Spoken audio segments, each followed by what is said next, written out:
ब्रह्ममुरारिसुराचितलिङ्गं निर्मलभासितशोभितलिङ्गं जन्मजदुःखविनाशकलिङ्गं तत्प्रणमामि सदाशिवलिङ्गम् देवमुनिप्रवराचितलिङ्गं कामदहनकरुणाकरलिङ्गं रावणदर्पविनाशकलिङ्गं तत्प्रणमामि सदाशिवलिङ्गम्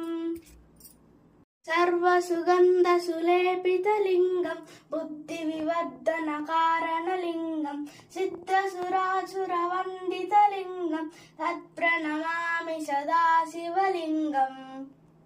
कनकमहामणिभूषितलिङ्गं फणिपतिवेशितशोभितलिङ्गं दक्षयज्ञविनाशकलिङ्गं तत्प्रणमामि